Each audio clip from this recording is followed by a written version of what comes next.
Hi all, and welcome to lesson number 21 on calculation. Since to the core of good calculation lies the concept of candidate moves, I'm going to talk some more about that.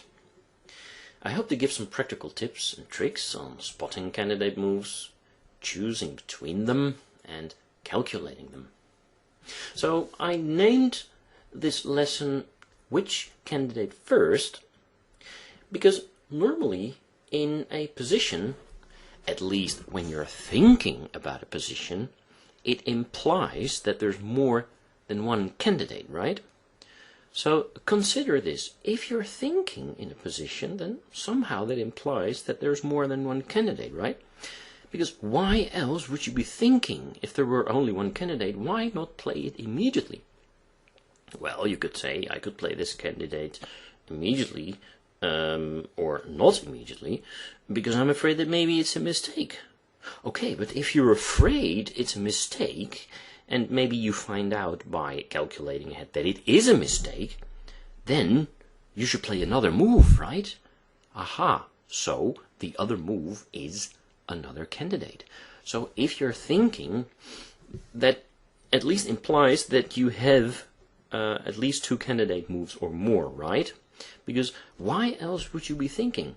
So sometimes I stop and pause myself when I find myself thinking during a chess game, and I ask myself the question, what am I thinking about? I mean, do I have several candidate moves here? So, and then sometimes I say to myself, but no, I don't really have any candidate moves. The one and only move I'm considering is this one. But then why don't I play it immediately? I mean, I can play it immediately. But if I don't feel happy about it, then maybe I should look for other moves, you know. So as long as there's more than one move, then it makes sense to think and consider these moves. Okay, now this may sound a little bit philosophical to you, but I think it also lies to the core of practical chess playing and saving time on your clock. If you're lingering, if you're thinking, make sure that in actuality you have something to think about it. Otherwise, just make your move, right?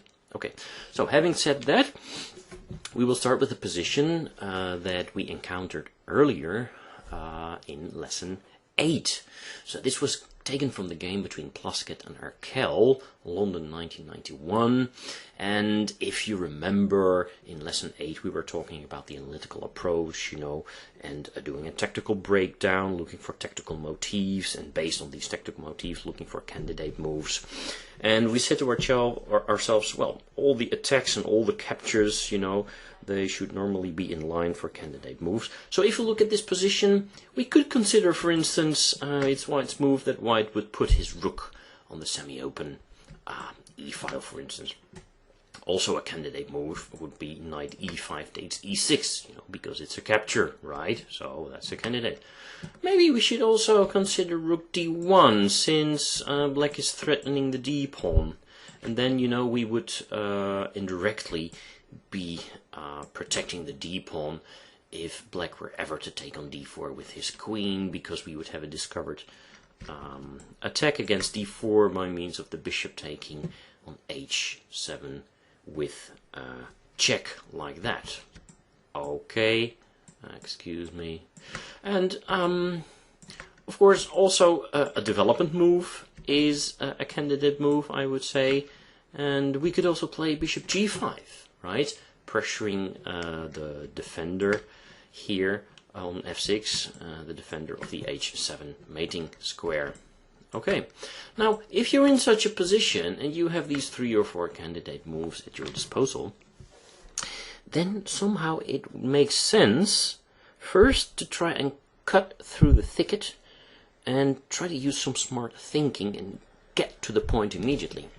And this is of course also where your intuition comes in, because if I suggest, for instance, this move, or this move, and this move, and this move, my question for you would be, okay, what candidate would you consider first? So please pause the video